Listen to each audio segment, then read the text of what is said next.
bombastic side-eye, criminal offensive side-eye. Tapi bohong.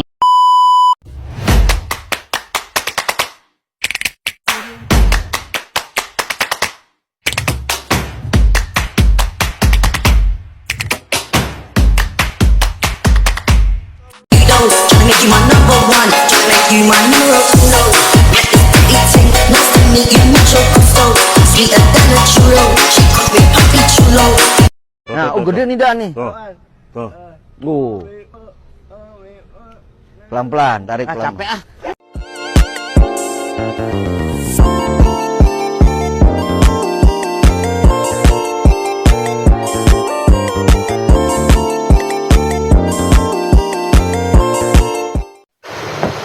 Perkenalkan, nama saya Muhammad Rizwan. Di sini saya akan menjelaskan tentang pentingnya implementasi norma di 3 lingkungan utama dalam kehidupan kita, yaitu sekolah, masyarakat, dan keluarga. Norma adalah merupakan pedoman perilaku yang membantu kita menciptakan lingkungan yang harmonis, aman, dan nyaman. Mari kita simak lebih lanjut bagaimana norma diterapkan dalam kehidupan sehari-hari di ketiga lingkungan ini. Norma adalah seperangkat aturan dan kaidah yang diterapkan dalam lingkungan sosial untuk mengatur perilaku manusia. Norma sosial berfungsi sebagai panduan hidup dan patokan perilaku yang membantu masyarakat menjaga ketertiban dan keseimbangan. Yang pertama yaitu norma di lingkungan sekolah. Kita lihat implementasi norma di lingkungan sekolah. Norma mengatur berbagai aspek mulai dari kedisiplinan hingga tata krama. Norma ini penting. Proses belajar mengajar berjalan lancar, dapat merasa nyaman dan aman. Beberapa contoh norma di sekolah adalah norma kedisiplinan. Siswa diharapkan datang tepat waktu, mengenakan seragam sesuai aturan, dan mematuhi aturan kelas. Dan juga seperti mengerjakan tugas yang diberi oleh guru. Norma ini mengajarkan tanggung jawab terhadap waktu dan tata tertib. Norma sopan dan santun. Kesopanan adalah bagian penting dari norma sekolah. Siswa diajarkan untuk bersikap sopan terhadap guru, staf, dan sesama teman, seperti dengan menyapa dan mendengarkan saat orang lain berbicara. Jadi kita sebagai murid harus menjalankan tugas seperti bersikap sopan, karena guru adalah orang tua kedua selain orang tua asli kita. Yang kedua yaitu norma kebersihan. Di lingkungan sekolah, menjaga kebersihan kelas dan lingkungan adalah bagian dari norma. Siswa belajar untuk membuang sampah pada tempatnya, menjaga kebersihan meja belajar, serta ikut dalam menjaga kebersihan lingkungan seperti membersihkan kelas, jangan mencoret-coret meja, dan lain-lain. Norma di lingkungan yang kedua yaitu norma di lingkungan masyarakat. Sekarang kita beralih ke lingkungan masyarakat. Norma di masyarakat bertujuan untuk menciptakan keharmonisan dan mencegah terjadinya konflik antar warga. Norma ini meliputi berbagai aturan yang umumnya disepakati oleh masyarakat setempat. Contoh norma di masyarakat antara lain norma sosial dan sopan santun.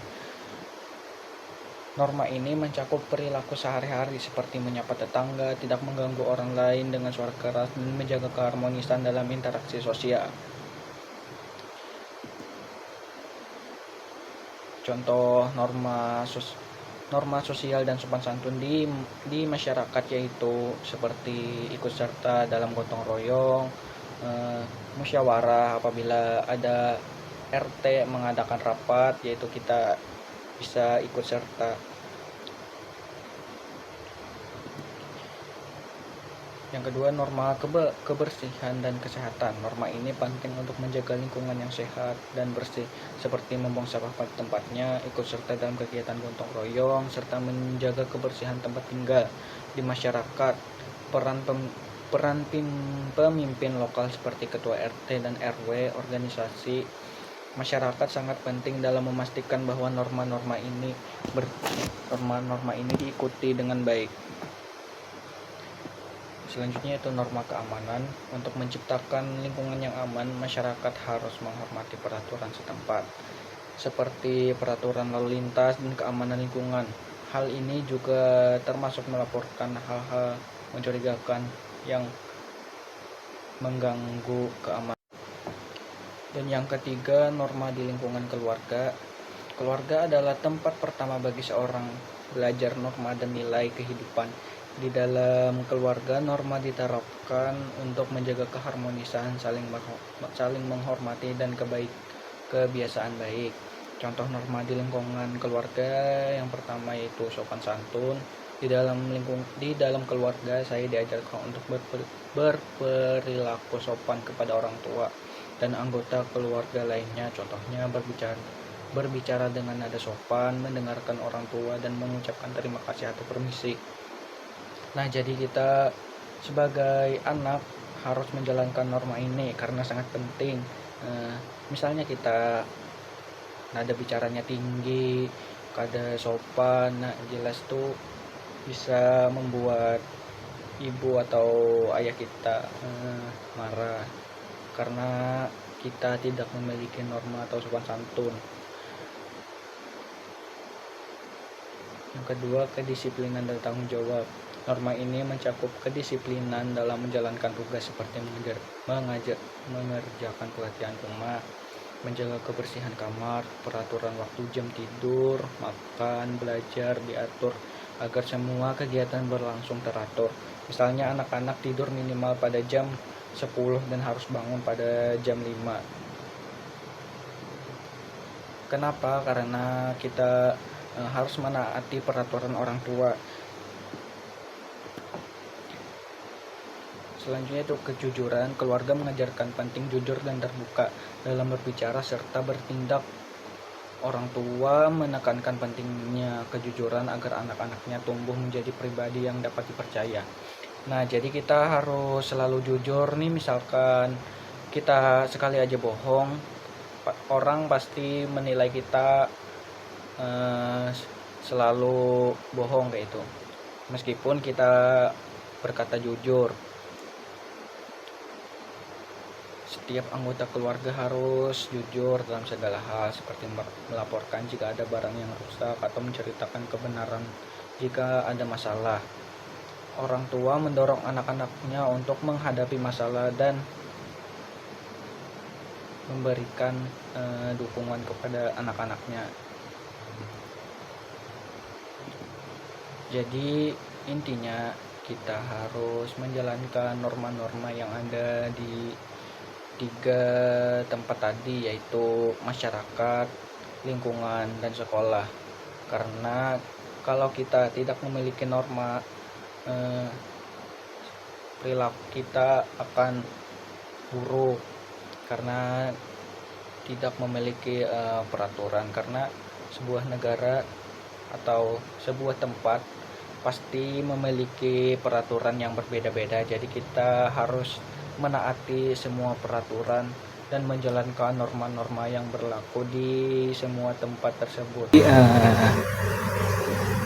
Contoh norma di lingkungan yaitu menghormati sesama agama, karena Indonesia memiliki 6 agama, jadi kita harus saling menghormati satu sama lain. Menghormati pendapat orang lain, jadi kita harus saling memanusiakan manusia. Contoh, misal ada warga yang beda agama, kita harus saling menghormati, menjaga nama baik agama, seperti jangan mencaci agama ini, itu, dan lain-lain. Selanjutnya itu sopan santun saat berbicara kepada orang yang lebih tua. Kita harus menghormati orang yang lebih tua daripada kita. Misalkan ada orang di depan kita, kita harus jalan membungkuk. Itu merupakan contoh kita memiliki norma di masyarakat. Dan juga saling sapa kepada warga agar silaturahmi kita terjalin dengan baik. Jika kita tidak memiliki sopan santun, kita akan dimusuhi oleh keluarga kita, seperti di masyarakat, seperti tetangga. Sudah pasti mereka tidak suka kalau kita tidak memiliki sopan santun. Itulah beberapa materi dari pembahasan saya. Salah hilap mohon maaf, apabila ada kurang. Wassalamualaikum warahmatullahi wabarakatuh.